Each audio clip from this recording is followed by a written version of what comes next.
All right, everyone. Well, welcome again, and thank you so much for coming to our cooking demonstration today, hosted by Everyone's Harvest. My name's Elisa, and I'll be your host. And I work for Everyone's Harvest, which is a local nonprofit that runs certified farmers markets and community food programs here in Monterey County. And we currently have farmers markets every Sunday in Marina and every Monday in Pacific Grove. You can come and buy fresh fruits and vegetables from our local farmers and buy your ingredients to make the recipe we'll be learning about today. And if you use EBT or CalFresh benefits, you can stop by our booth and get up to 10 extra dollars to spend through our Market Match program. So definitely check that out. Now, I'd like to go over a few logistics before we jump in. We are recording this demonstration, so feel free to turn off your video if you prefer not to be recorded for this. And also, please keep yourself muted during the cooking demonstration. But if you have any questions for the chef, feel free to write it in the chat, and I'll go ahead and share it with our chef during the time. And then at the end, we'll open it up so everyone can ask questions directly. And also, if you'd like to help make it a little easier to see our chef while he's cooking, you can pin the video of Chef Brandon. So to do that, you'll need to find, it's labeled Chef Brandon if you're looking at the different participants. And then there's an upper right corner, you'll see 3 little dots, and you can select pin. And that way then his video will be the main one you should be seeing during the presentation. And so I'd like to introduce Chef Brandon Miller, who's our chef for today. He's the co-owner of Chef Stash in Carmel, and he's going to be making our recipe today. So take it away, Chef. Thank you. Thanks for having me. It's great to do another demo for you guys. I love the farmers markets, and this is a recipe that highlights that it's really very simple recipe, so it really highlights the vegetables and the herbs in it, and a couple of my favorites. So it's going to be basically a gazpacho. You could eat it cold or hot, but on a hot day it might be good chilled. Where it's basically a basic a Spanish style soup.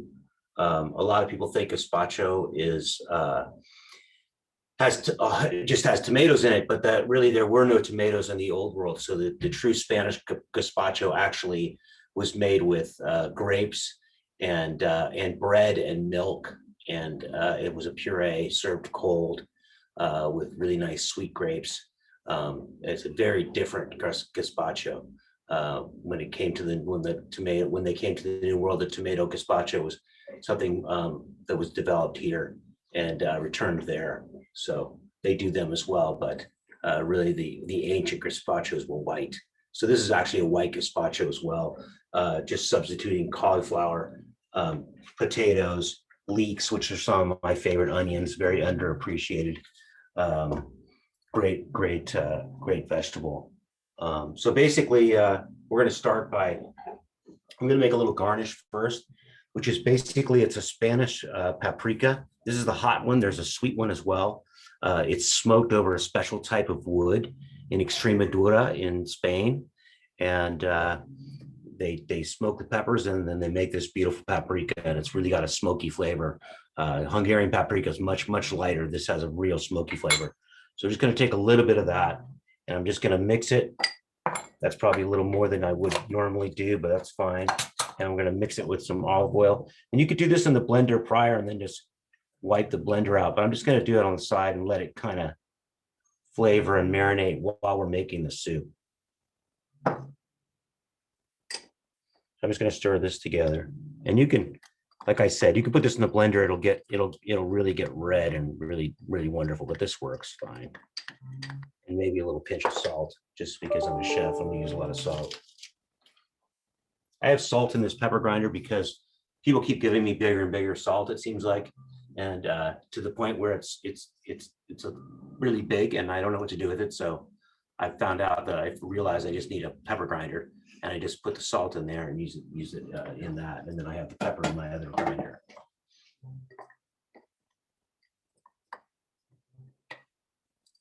So that's it, just a simple little oil. We're gonna drizzle that on at the end. We're going to start with the leeks. Normally leeks, you got a lot longer white part, which is really what you want. You really want the white part of the leek. And they're always really very dirty. So you have to be kind of careful when you're rinse them off really good. I rinse these off and then cut the ends off. And if it's really tough, if you just peel that last one out, you can see the dirt in here. So what you want to do is basically get the white. A little bit of green is fine, but mostly you want most of the white part.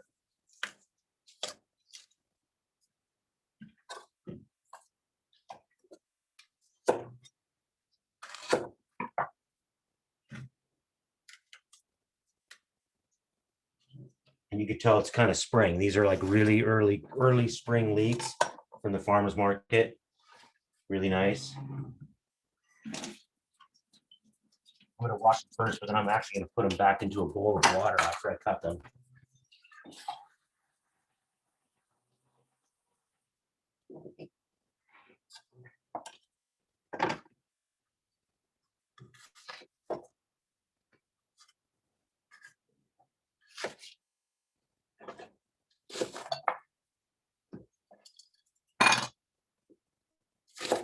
So I'm just going to dice these up really quick.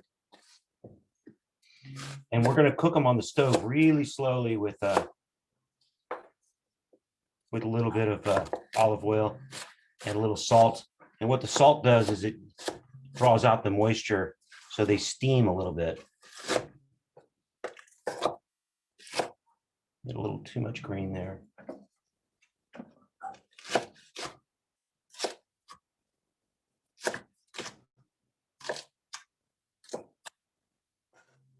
You might hear a little small barks in the background. There's a small herd of French bulldogs that lives in the backyard, and they want to get inside. But we're going to keep them out there, so you might hear them once in a while.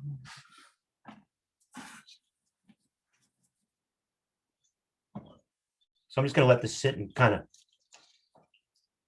while I peel the potatoes, we're just going to let that sit and soak in the water.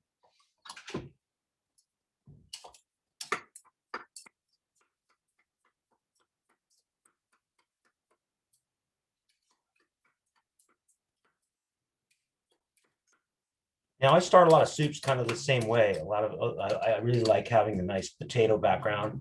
It also it kind of gives you a good texture, and it also thickens the soup.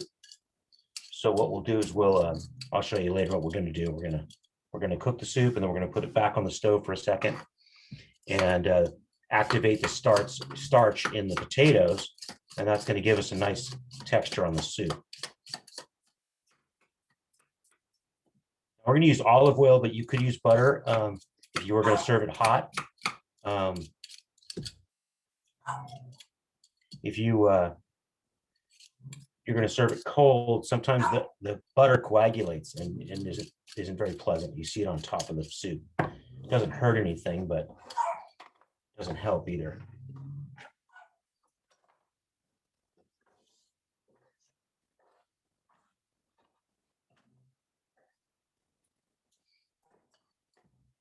Probably enough because I cut the recipes up. We'll go there. So these we're just gonna slice them up so they kind of melt too. I'm gonna go a little thin.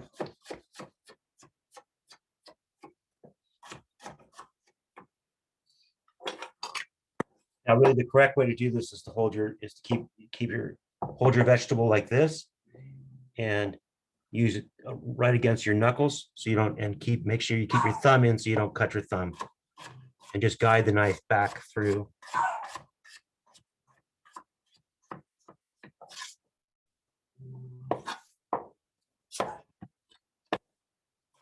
And you see I keep the tip of the knife down so that it guides the knife back.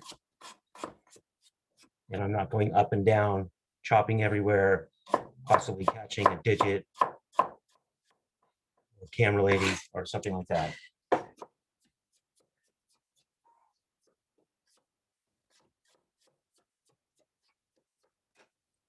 Okay, there's our potatoes and our leeks. let's get those started. I'm going to put that tablespoon of olive oil in the pan. Never mind that giant skyscraper that just fell behind us.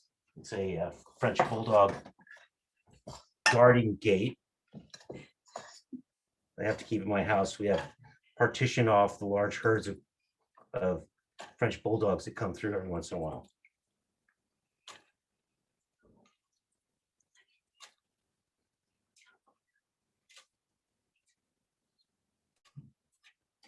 Okay, there's the onions and the potatoes and the olive oil.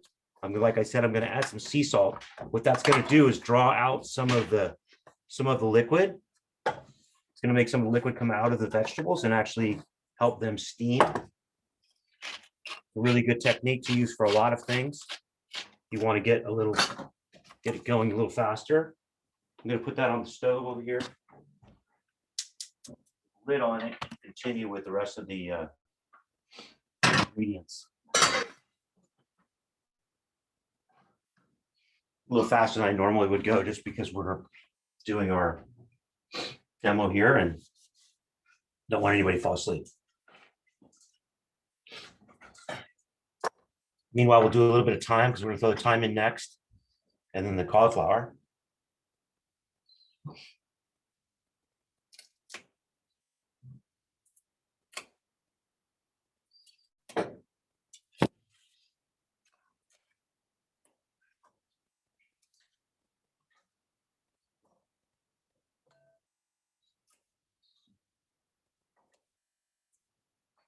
This is really young thyme, you can tell, because it's not even peeling. I can't even get the leaves to come off before it breaks. So these stems are fine to use because they're so tender. They're completely edible. So don't worry about that.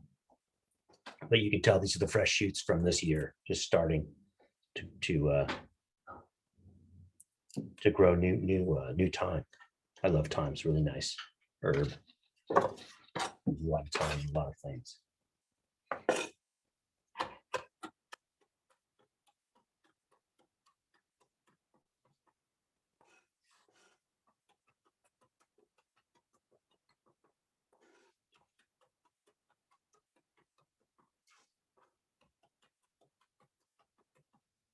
Yeah, you can see how tender that is. I'm not even pressing down. It's just real easy.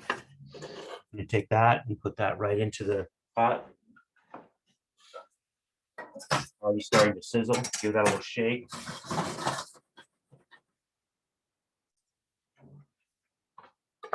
Over here, we'll start working. The recipe calls for half a cauliflower. I've got these two beautiful farmers market cauliflowers. They still have the leaves. You can't even see the cauliflower. They're kind of like peekaboo in there. These guys are beautiful. These leaves are completely edible. There's a lot of recipes we use the leaves and the stems for. Sometimes I just cut off the little dry part, but you can see this is so fresh. It's not even that dried up from being cut. It hasn't been out of the field that long. So I'll just peel off these leaves because we're kind of going for a white soup in general. Let me get rid of those guys. Give this thing a quick little rinse.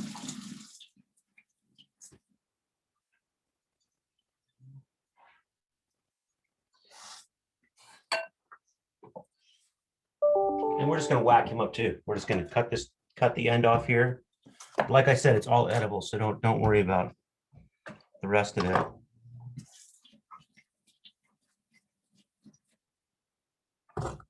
We'll whack him in half, and then we're just going to go straight across. Now this cauliflower is white. I mean, you might have seen some of the other cauliflowers that have been coming out of the market these days. Purple and kind of a bright green, and there's a bunch of different colors.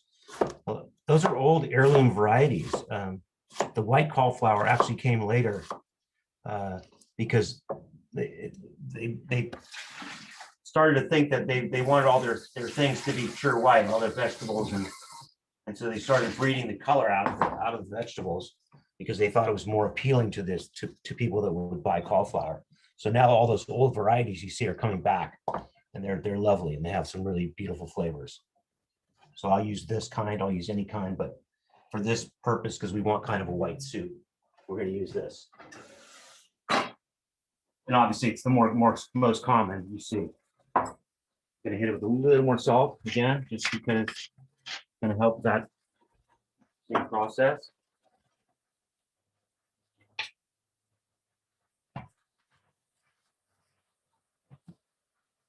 So here we have the leeks, the thyme, potatoes, cauliflower. And you want to kind of let this kind of get sweeter and sort of break down a little bit. I'm going to put the lid back on for a second.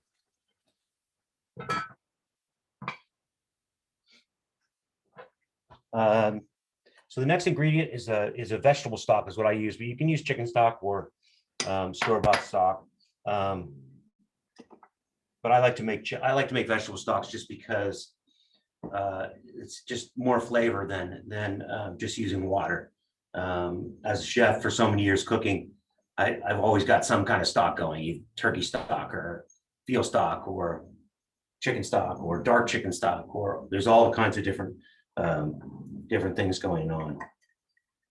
Last week in the chef's stash, which is actually it's a gourmet food box that we do out of Carmel, and we did a pork stock with made a ramen broth. So it was really nice to have like a little ramen kit for everyone to use. This one I made with this vegetable stock I made with white wine, a little bit of tomato, some onions, some carrots, some celery, some bay leaf, peppercorns, and some stems off some herbs. I collect stuff as I'm cooking, little ends of herb stems and tops of leeks and things like that, and just keep them clean and in the refrigerator or the walk-in. And whenever I make a vegetable stock, I have a beginning for that. So I'm going to throw the stock in here now. Give this a little simmer. It's starting to break down a little bit. Starting to stick on the bottom. Starch is coming out of the potatoes. It smells really good. Too bad you can't smell it on the computer. And like I said, this is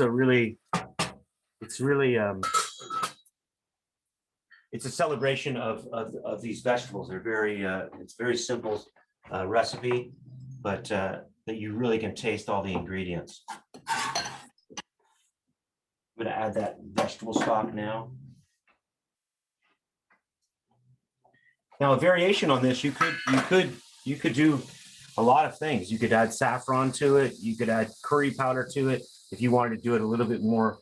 You want those flavors, or even put some Latin spices like cumin and even fennel would be really nice. Just all variations on this. It's just sort of a palette, This is sort of the starting place. We'll let that simmer. I probably have a little bit too much vegetable going on there. I probably could have added a little bit more stock, but I think that's fine. We're gonna let that cook for a second, and then we're gonna put it in the blender. And then like I said, we're gonna put it back in the pan so we can activate the starch in the potatoes. And this is our little chili oil. I'm just kind of stirring it to get it the color. Color's really nice. The smell is very smoky. It's really, and it makes a nice little garnish for this soup. And I'm going to use cream, but I'm always asked at this juncture in some of these demos. We use a lot of cream in restaurants because we make very rich food, and that's kind of why we go to restaurants, is for rich food. But to make it a little lighter, when you get to the blender stage, you could add just some yogurt. This is a raw milk yogurt that we use at the stash. It's beautiful stuff from Shock Dairy, just down the street, and they make lovely cheeses that we use, and they make great yogurt. But I'm going to use cream for this demo because that's what the recipe says. I want to follow my recipe here. So I think I'm going to blend it without the cream first. I'm going to let it come to a boil first. If you have any questions, shout them out at this point while we're letting that simmer.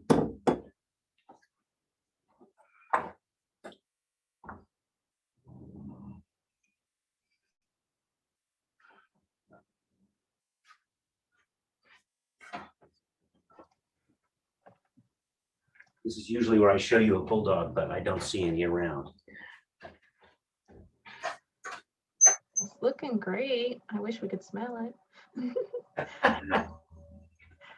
We do have a question. Is there any alternatives to dairy for folks that may not be able to eat dairy products? Yeah, I don't even think you don't really need it. I don't think there's anything you need I think you could just eat it without the dairy and it would be fine. I don't see any reason to try to find something to substitute, you know. I think that's fine. Mhm. Yeah, and if anyone else has any questions, feel free to unmute yourself if you'd like to ask it during this time. Okay, now I normally would cook this a little bit longer, but just for time's sake, I'm gonna kind of speed things up here a little bit, and we are going to put it back in the pan and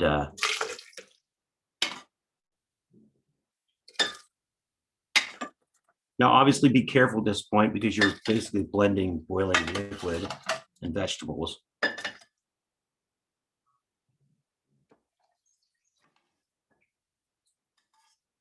Don't do what I did and fill the blender all the way to the top. Probably a good thing.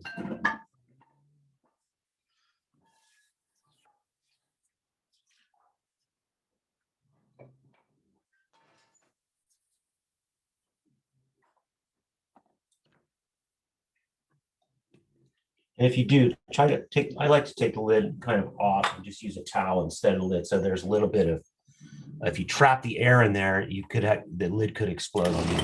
You know, just pulse it.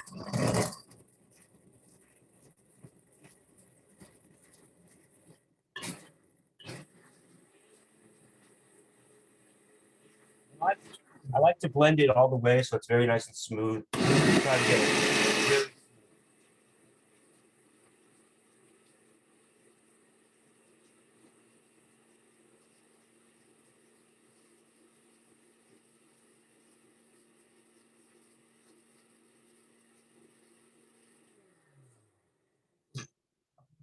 We have another question. Sure. Could the base of the soup be used with any seasonal vegetable? Absolutely. The vegetable stock, you mean? I use it in all my soups, even non-vegetarian soups. I'll use vegetable stock sometimes too, just to have that vegetable background, because it's got the onions and the tomato. You know, those aren't in the soup, but they're in the stock. So you get those. You start building flavors that way by having a really flavorful stock to start with.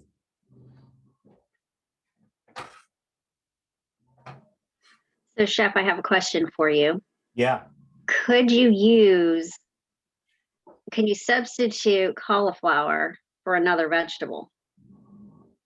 Could you substitute another vegetable for cauliflower, you mean?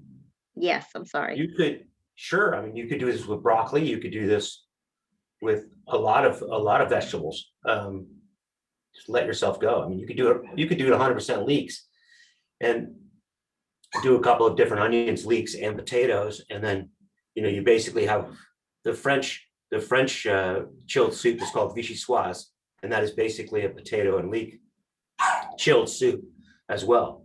So that's we're halfway to a vichyssoise. So as I bring this to a boil, you can start to see it thicken.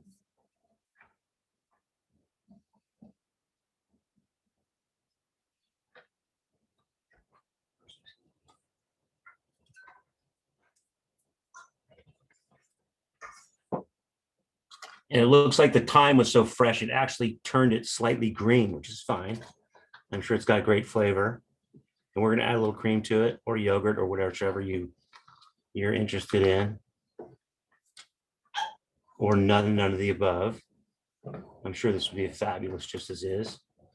And you could put a little, if you wanted to garnish this with anything else, nuts or even a blue cheese or anything like that would be lovely in here.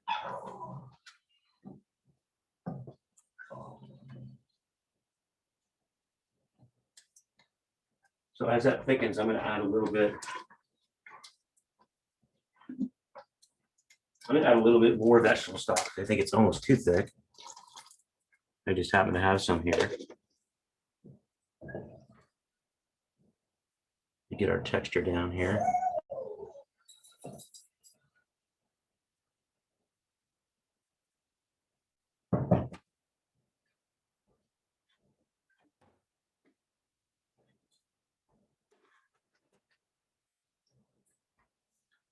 I have a little bit of organic cream that I'm going to add to. I'm not going to add too much. We don't go crazy in the restaurants either. It's just really to add a slight richness factor on the end and kind of give it a rounder flavor. I'm also going to season with salt and pepper right now too. And then we'll give it a taste as well, see where we're at.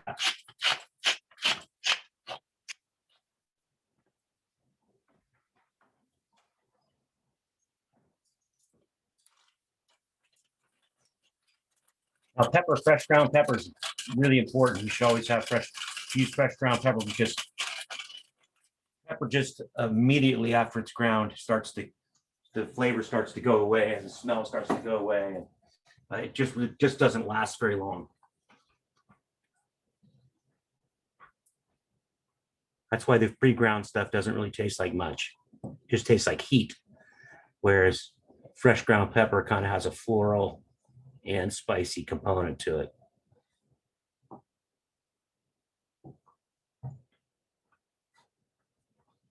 Just gonna add a little bit of cream to it.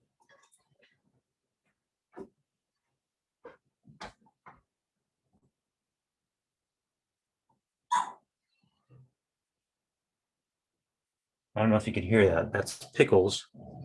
Pickles is my new puppy, Bulldog. She's part of the pack. Well, she might make a cameo on the video today. She usually gets her way. She's definitely running the show. Give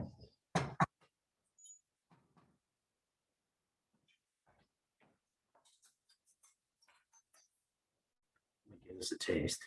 And like I said, you can serve this hot or cold. You can chill this down at this point and be ready for your guests when they get. It's a nice thing to do about chilled soups. They're done ahead of time.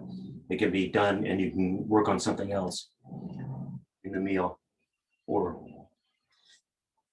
not. Definitely needs a little salt.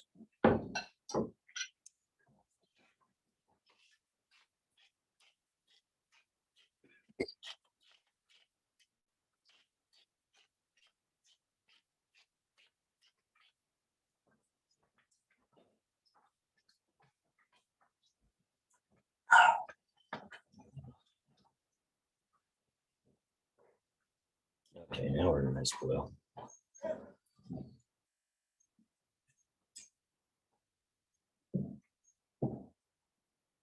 It's also a good thing sometimes. These vegetables, sometimes when they'll throw off this little bit of this foam on top. I like to take that off. Just kind of, you see the technique. I'm going to go around and follow the bubbles, push them around, and then lower the ladle in slightly. This is how you take fat off of a chicken stock as well. You just follow it around and pick it up.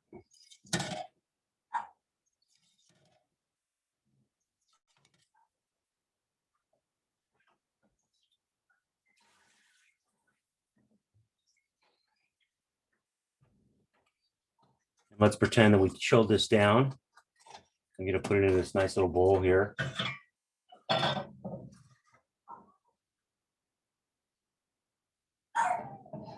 And you can see the texture is really nice on this. Nice and light, beautiful spring vegetable soup.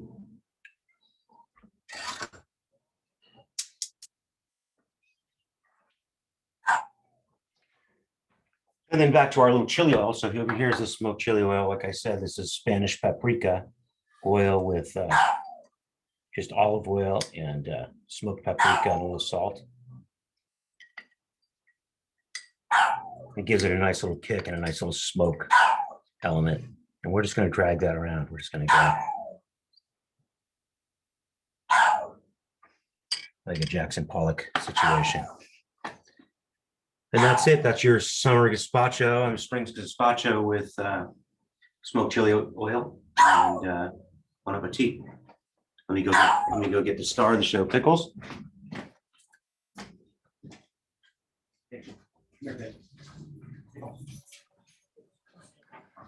Wow, looks really good. If anybody has any questions you want to ask Chef Brandon, feel free to unmute or post them in the chat if you prefer and share any thoughts.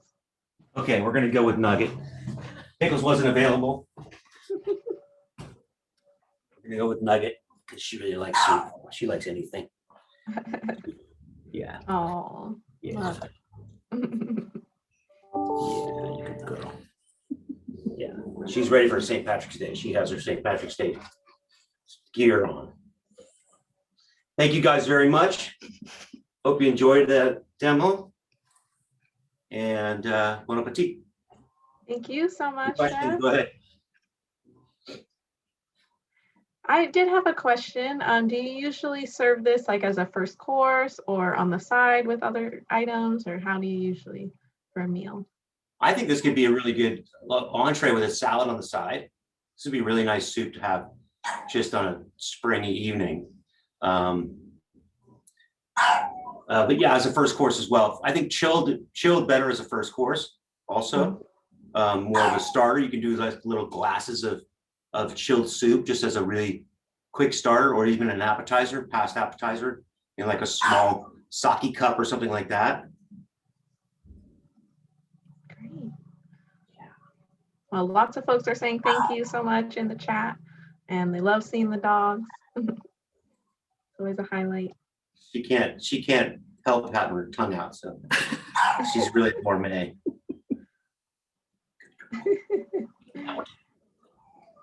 She's also heavy.